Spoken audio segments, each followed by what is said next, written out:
महाभारत के अंतिम पड़ाव पर द्रौपदी के भीष्म पितामह से पूछे गए 3 प्रश्न। क्या पापी के घर का अन्न खाना पाप है? पापी व्यक्ति की पहचान कैसे होती है? लोग पाप क्यों करते हैं? दोस्तों, यह बात उस समय की है जब महाभारत का युद्ध चल रहा था। कौरवों के प्रथम सेनापति भीष्म पितामह अर्जुन की बाणों से बंध कर बाणों के सैया पर पड़े हुए थे। कौरव और पांडव रोजाना उनसे मिलने, उनका हाल जानने आते जाते रहते थे। एक दिन रानी द्रौपदी के साथ 5 पांडव भी उनसे मिलने पहुँचे और पितामह के चारों ओर खड़े हो गए। धर्मराज युधिष्ठिर उन्हें प्रणाम करके उनसे राजनीति, कूटनीति, धर्म अधर्म जैसे बिंदुओं पर बात की। भीष्म पितामह पांडवों को उपदेश करने लगे। सभी पांडव द्रौपदी सहित उनके उपदेशों को ध्यान से सुन रहे थे, परंतु उन उपदेशों के बीच रानी द्रौपदी अचानक से खिलखिलाकर हंस पड़ी। द्रौपदी को हंसता देख भीष्म पितामह ने आहत होकर उपदेश देना बंद कर दिया।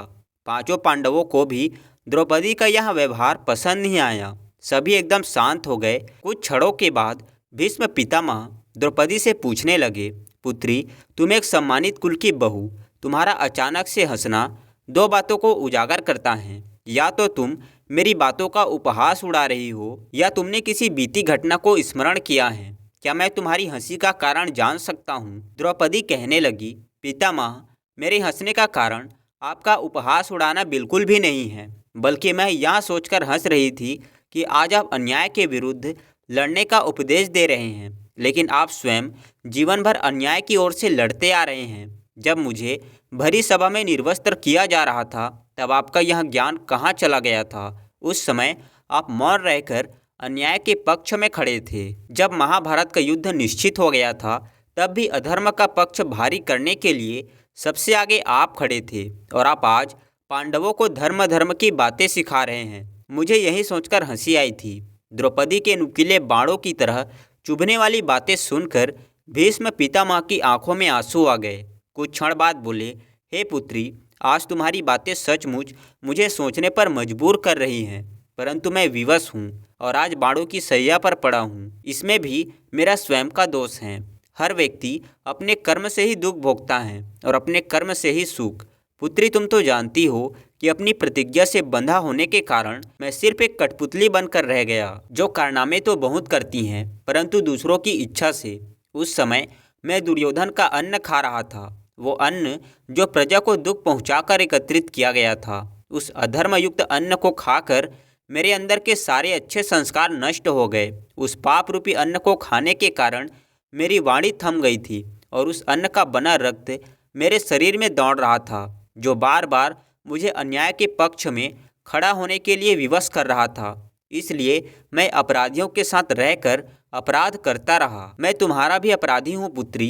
हे पुत्री, मुझे क्षमा कर दो, परंतु आज मैं जो उपदेश कर रहा हूँ, इसमें लेश मात्र भी पाप नहीं है। पाप से बना मेरा सारा रक्त अर्जुन की बाणों की सैया पर लेटकर बह चुका है।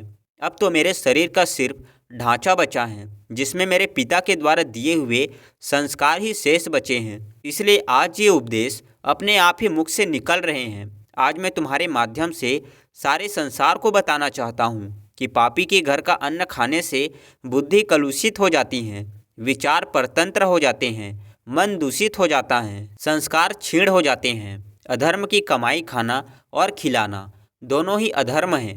अन्याय का अन्न अपना दुष्प्रभाव जरूर दिखाता है। जो जैसा अन्न खाता है, उसका मन भी वैसा ही हो जाता है। द्रौपदी ने पूछा, पितामह, पापी व्यक्ति की पहचान कैसे करें?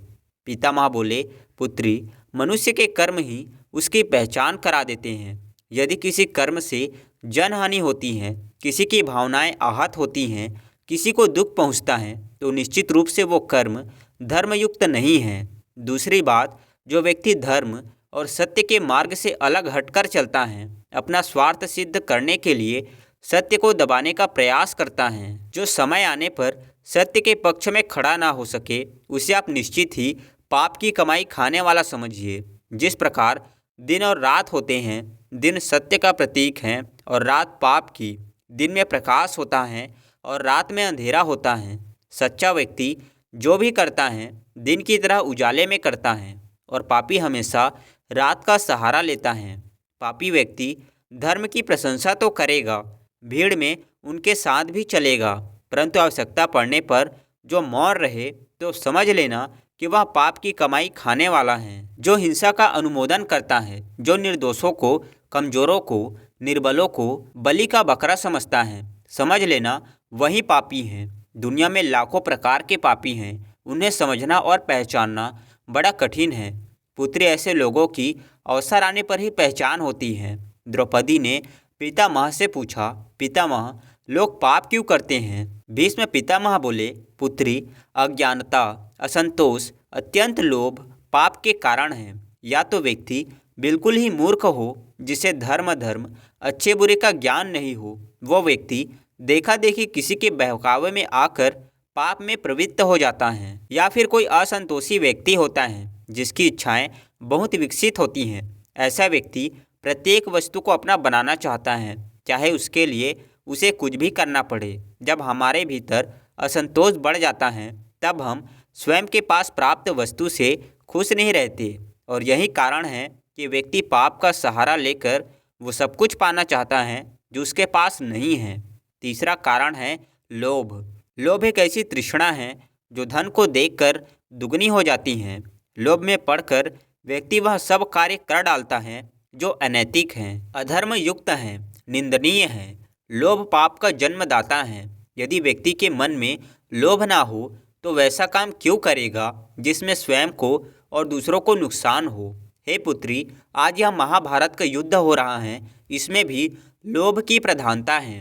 यदि ईमानदारी से दुर्योधन पांडवों को उनके अधिकार का राज्य दे देता तो ये युद्ध ही नहीं होता। इस महाविनाश का कारण लोभ ही तो है। भीष्म पितामह आगे बोले, हे पुत्री, बिना स्वार्थ के पाप नहीं होता। जो स्वार्थ चाहे किसी भी रूप में हो, चाहे धन का स्वार्थ हो, पद प्रतिष्ठा का स्वार्थ हो, काम वासना का स्वार्थ हो या पुत्र मोह का स्वार्थ हो, ये सभी स्वार्थ जब तक सीमित रहते हैं, संतोषपूर्वक प्राप्त होता है, तब पाप नहीं बनता। जब पाप असीमित हो जाते हैं तब व्यक्ति असंतोषी हो जाता है और स्वार्थ पूर्ति हेतु पाप के मार्ग पर चलने लगता है। दोस्तों, यहाँ थी द्रौपदी के भीष्म पितामह से पूछे गए अंतिम 3 प्रश्न। दोस्तों, आशा करता हूँ ये वीडियो आपको अच्छा लगा होगा। मिलते हैं अगली वीडियो में कुछ नई ज्ञानवर्धक जानकारी के साथ। धन्यवाद।